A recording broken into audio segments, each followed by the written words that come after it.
ಬಿಹಾರದ ವಿಧಾನಸಭೆ ಚುನಾವಣೆ ನಂತರ ನಮ್ಮ ಕರ್ನಾಟಕ ರಾಜ್ಯದಲ್ಲೂ ಕೂಡ ರಾಜಕೀಯ ಬದಲಾವಣೆಗಳಾಗುತ್ತೆ. ಸಿಎಂ ಸಿದ್ದರಾಮಯ್ಯನವರು ಬಹಳಷ್ಟು ಆತುರದಲ್ಲಿದ್ದಾರೆ. ಮೈಸೂರಿನಲ್ಲಿ ಬಿಜೆಪಿ ರಾಜ್ಯಾಧ್ಯಕ್ಷ ಬಿವೈ ವಿಜಯೇಂದ್ರ ಹೇಳಿಕೆ ಕೊಟ್ಟಿದ್ದಾರೆ. ರಾಜ್ಯದಲ್ಲಿ ಅಲ್ಲೋಲ ಕಲ್ಲೋಲ ಆಗೋದು ಸ್ಪಷ್ಟವಾಗಿ ಕಂಡುಬರ್ತಾ ಇದೆ. ಬಿಹಾರದ ಚುನಾವಣೆ ಮುಗಿತಾ ಇದ್ದಂತೆ ರಾಜ್ಯ ರಾಜಕಾರಣದಲ್ಲಿ ಭಾರಿ ಬದಲಾವಣೆ ಆಗುತ್ತೆ ಅಂತ ಬಿವೈ ವಿಜಯೇಂದ್ರ ಹೇಳಿಕೆ ಕೊಟ್ಟಿದ್ದಾರೆ.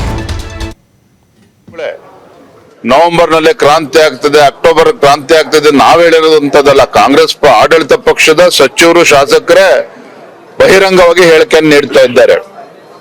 ಮತ್ತೊಂದು ಕಡೆ ಎಐಸಿಸಿಯ ಅಂದ್ರೆ ಕಾಂಗ್ರೆಸ್ ಪಕ್ಷದ ರಾಷ್ಟ್ರೀಯ ಪ್ರಧಾನ ಕಾರ್ಯದರ್ಶಿಗಳು ವೇಣುಗೋಪಾಲ್ ಏನ್ ಹೇಳಿದ್ದಾರೆ ನೋಡಿ, ನಾಯಕತ್ವ ಬದಲಾವಣೆ ಬಗ್ಗೆ ಚರ್ಚೆ ಮಾಡಬೇಡಿ, ಅದೇನೇ ಆಗ್ಬೇಕಾದ್ರೂ ಕೂಡ ನಮ್ಮ ಹೈಕಮಾಂಡ್ ತೀರ್ಮಾನ ಮಾಡ್ತದೆ. ಅಂದ್ರೆ ಯಾರು ಕೂಡ ನಾಯಕತ್ವ ಬದಲಾವಣೆ ಆಗುವುದಿಲ್ಲ ಅನ್ನೋದನ್ನ ಅವರ ವರಿಷ್ಠರು ಎಲ್ಲೂ ಕೂಡ ಹೇಳಿಲ್ಲ. ಅರ್ಥಾತ್ ಬಿಹಾರ್ ಚುನಾವಣೆ ನಂತರದಲ್ಲಿ ಸಾಕಷ್ಟು ರಾಜಕೀಯ ಬದಲಾವಣೆಗಳು ರಾಜ್ಯದಲ್ಲಿ ಆಗೋದಿದೆ. ರಾಜ್ಯದಲ್ಲಿ ಒಂದು ಅಲ್ಲೋಲ ಕಲ್ಲೋಲ ಆಗುವುದಂತ ಕೂಡ ಸ್ಪಷ್ಟ.